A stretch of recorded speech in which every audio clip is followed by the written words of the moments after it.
Hi everybody, this is Gary Dean with Sentiment Timing, and this is our technical video report for Thursday, July 6th, 2023. We actually saw some selling today, and we came down, we closed this gap right here, and the buyers did step in. When we got into the oversold levels. And we came up and I said, this is going to be the important area for the bears to hold down. It's going to be right around that 44.11, and you can see they're pretty much that's where a little bit of a battle came. But if the bulls can get through it, then what we're looking at, the next resistance is going to be the 44.22. And the only thing that's really keeping me from getting pounding the table that we're coming all the way down is this open gap, because we know that the bears they're very neat creatures, and they don't like to leave open gaps, but there's a good shot that they're going to leave this gap open until the August time period when we we're looking for that low. But in any case, this is the first level right here. This is going to be pretty important, the 44.23.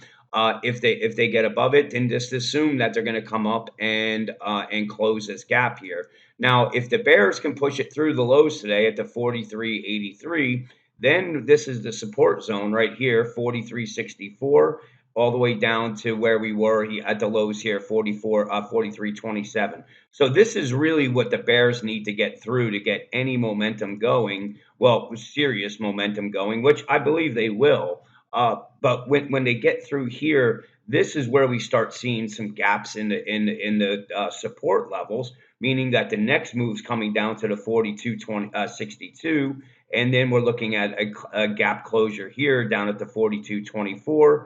And we also have a gap here down at the 40.72. We have a gap here at the 39.76. So there's a lot of gaps that I believe are going to get filled on this move down. And it's we need it. I guess we kind of needed this to get everybody all pulled up so we can get the energy to move down, because everybody was pretty bearish on this market, even as we are heading up, from, let's say, from these levels here. We had a lot of people that were pretty bearish on this market looking lower. But once we're here, all the bears are out. Now everybody's looking up. So we're able to transfer this bullish energy into bearish energy and get the big move on the downside. But like I said, until the bears get it through this 43.25, the bulls are going to continue to try to bid the price higher. And as I said, the top part, as I showed you in the report today, the 43.15, 45.15 is the same price, the distance from I don't have that chart up right now, but from the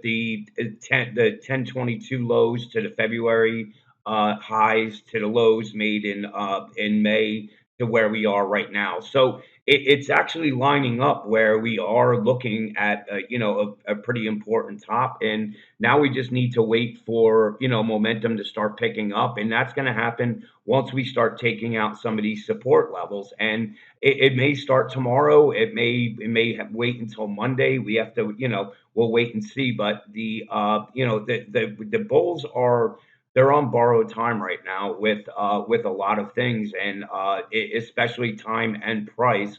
But as well as when we look at the daily chart, where we have these some serious. Let me just get this here. Okay, we have some pretty good divergences in place here, and when you get them on a daily chart like this, typically you do get larger moves to the downside, and 41.13 is most likely going to be the bare minimum on the downside. But you can see the 42.72 is where we have price support, as well as the 50-day moving average. So this is where momentum would pick up on the downside once the bears get it through, and we would have a quick move down to the 41.13, and then we'd be looking at a move down to the 3900. So let's see what plays out tomorrow. Have a great night, and I'll talk to you guys in the morning.